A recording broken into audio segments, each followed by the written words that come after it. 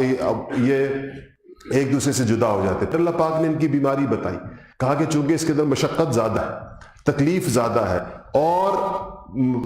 آمدن یا غنیمت کا امکان کم ہے، اس لیے لوگ بہانے بازیاں کر رہے۔ اللہ پاک کا لو کان عرضا قریبا وسفرا قاصدا لاتبعوک، اگر مال غنیمت قریب ہوتا، یعنی کوئی تھوڑی سی مشقت پر مال ملنا ہوتا اور سفر تھوڑا ہوتا، زیادہ یہ اتنا لمبا سفر نہ ہوتا اس گرمی کے اندر، تو یہ منافق آپ کے ساتھ ضرور چلتے۔ مکہ تو گئے تھے ساتھ اور مختلف جگہوں کے اوپر بھی جہاں پر بھی موقع ان کو ملا تو ساتھ گئے، کہ جہاں پر سفر کم ہو اور غنیمت کا زیادہ امکان ہو، وہاں تو یہ لوگ سفروں میں ساتھ جاتے تھے۔ تو اللہ پاک نے فرمایا کہ یہاں پر بھی اگر سفر کم ہوتا اور لیکن ولیکن بعدت علیہم شقہ، لیکن ان پر کٹھن منزل ان پر دور ہو گئی، چونکہ منزل دور تھی اس لیے ان کے اوپر وہ گئی۔ اور پھر کہا کہ اگر یہ لوگ اب یہ کیا کریں گے، وَسَيَحْلِفُونَ بِاللَّهِ، اب یہ آپ کے پاس آئیں گے، آپ جب واپس آئیں گے تو یہ آپ کے پاس آئیں گے، وَسَيَحْلِفُونَ بِاللَّهِ، اور یہ اللہ تعالیٰ کے اوپر قسمیں کھائیں گے، آپ کے سامنے آ کر خدا کی قسمیں کھائیں گے کہ لَوِ اسْتَطَعْنَا لَخَرَجْنَا مَعَكُمْ، کہ اگر ہمارے پاس استطاعت ہوتی تو ہم آپ کے ساتھ ضرور جاتے، ہم ضرور آپ کے ساتھ جاتے۔ تو اللہ فرماتے ہیں کہ یہلکون انفسہم واللہ یعلم انہم لکاذبون، یہ خود کو ہلاک کرے ہیں اور اللہ جل شانہ جانتا ہے کہ یہ سراسر جھوٹے ہیں، یہ پکے جھوٹے ہیں، اللہ پاک ان کا جھوٹا ہونے کو خوب جانتا ہے۔ تو یہ تھا منافقین کا طریقہ کار۔ جب آپ دیکھیں تو صحابہ کے طرز میں اور منافقین کے طرز کے اندر کیسی دو مختلف دنیایں ہیں۔ ہمیں یہ شکر ادا کرنا چاہیے کہ ہمارے ایمان پر ایسے امتحان نہیں آتے، کیونکہ ان امتحانوں کے بعد بندہ ایک طرف ہو جاتا ہے، یا تو وہ ہمیشہ اخروی، ہمارا ایمان تو ایک ایسا ہے کہ بس کبھی اس کے اوپر کوئی آزمائش آئی نہیں، ہم اپنے اس اسلام پر بھی خوش ہیں، اپنے ایمان پر بھی خوش ہیں، لیکن آپ دیکھیں یہاں ایمان کا امتحان ہے، اور ایمان کے امتحان میں جو پاس ہو گیا اس کا شک نہیں کہ اس کا تو درجہ وہ تو ہے ہی ہے، لیکن جو اس کے اندر رہ گیا اور جس کو اس کی آسانی نے، اس کی راحت کی خواہش نے، تن پروری نے، اس کی مشقتیں برداشت، آج یہ تو بہت بڑی مشقت ہے۔ سچی بات یہ کہ ان جگہوں کو جب ہم سیرت کے اندر پڑھتے ہیں، آگے چلنے سے پہلے عرض کروں کہ یہ سیرت ہم کوئی قصہ کہانی تو ہے نہیں، کوئی الف لیلہ کی داستان تو نہیں کہ ہم ایک دوسرے کو سنا رہے ہیں اور خوش ہو رہے ہیں، یہ تو اس لیے کہ ہم اس سوچیں کہ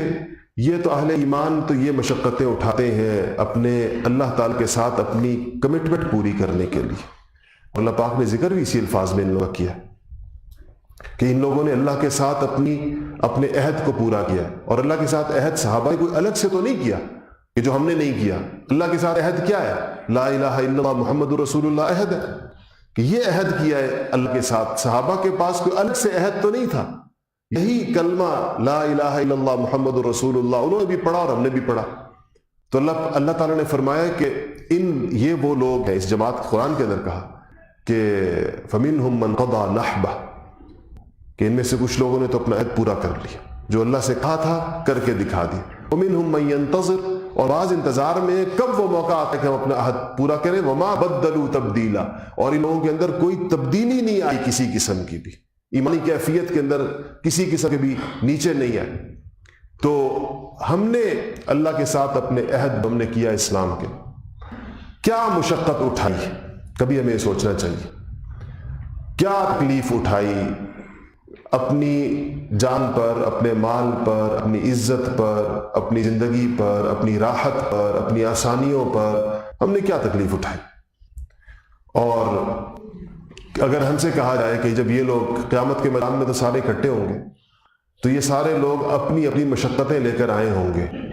اور ان کی مشقتیں میزان کے اوپر تولی جا رہی ہوں گی، ان کی تکلیفیں، ان کی بھوک بھی، پیاس بھی، سفر بھی، مشقت بھی، گرمی بھی، جہاد بھی، زخم بھی، شہادت بھی، یہ چیزیں ان کی تو تولی جائیں گی۔ ہم کیا چیز اپنی بغل سے نکال کر میزان کے پلڑے کے اندر رکھیں گے کہ ہم نے بھی اسلام کے لیے یہ کیا؟ یہ ایک ایسی چیز ہے سیرت پڑھتے ہوئے اس کو ضرور سوچنا چاہیے اور اس پہ بہت زیادہ غور کرنا چاہیے کہ کہیں ایسا نہ ہو کہ ہمارا یہ عہد اللہ تعالیٰ کے ساتھ جھوٹا. ہم کیا یہ تو وہ مشقت کو چھوڑیں، ہم سے تو مسجد آنے کی مشقت نہیں ہوتی 5 وقت. ہم سے تو نماز، یہ مسجد فجر کی نماز میں جو ویرانی کا منظر پیش کر رہی ہوتی، 1 صف 1.5 صف، اگر مسلمان نمازیں پڑھیں تو جو مجمع آپ کو جمعے کے اندر نظر آتا ہے یہ مجمع فجر میں نظر آنا چاہیے. کیونکہ جمعے کی نماز الگ سے تو فرض نہیں ہے کہ بندہ کہے کہ اس کی فرضیت کوئی اور طرح کی ہے، فجر کی نماز کی ویسی نہیں ہے. تو ایک ہی طرح کی فرض ہے ساری کی ساری نمازیں، جیسے فجر فرض ہے ویسی ظہر فرض ہے ویسی عصر فرض ہے. ہاں منافقین کی علامت یہ ضرور بیان کی گئی ہے کہ عشاء کی نماز اور فجر کی نماز ان پر بھاری ہوتی ہے، نہیں پڑھ سکتے. حدیث میں آتا ہے، صحابہ کہتے ہیں کہ ہمیں اس نفاق سے اتنا ڈر لگتا تھا. فجر اور عشاء کی نماز میں اس زمانے میں رستے اور طرح کے ہوتے تھے نا، گلیوں کے روشنی نہیں ہوتی تھی، کچے رستے ہوتے تھے، تو بیمار کے لیے اور مریض کے لیے اور بوڑھے کے لیے ذرا جانا اور مشکل تھا. اب ہمارے ہاں تو رستے سیدھے سیدھے. تو کہتے ہیں کہ اس نفاق والی بات سے ہمیں اتنا ڈر لگتا تھا کہ حضور نے فرمایا کہ فجر کی نماز اور عشاء کی نماز منافق کے اوپر بھاری ہے. جو شخص 2 بندوں کے کندھے کے اوپر ہاتھ رکھ کر مسجد جا سکتا تھا وہ مسجد جایا کرتا تھا. 2 بندے جس کو گھسیٹ کر لے جاتے ہو وہ بھی مسجد جاتا تھا تاکہ منافقین میں نہ آ جاؤں، کہیں منافقین میں میرا شمار نہ ہو جائے فجر اور عشاء چھوڑنے کی وجہ سے. اس لیے اس بات سے بہت ڈرنا چاہیے. اللہ جل شانہ ہمیں اس سیرت جو ہم جس طرح پڑھ رہے ہیں اس پر اللہ پاک صحیح معنوں کے اندر اس موقع پر عمل کرنے کی توفیق نصیب فرمائے، اور اسی طریقے سے جب بھی دین کو ضرورت ہو، اسلام کو ضرورت ہو، تو اللہ جل شانہ ہمیں اپنا جان و مال اس کے اوپر لگانے کی توفیق نصیب فرمائے. وآخر دعوانا الحمدللہ رب العالمین.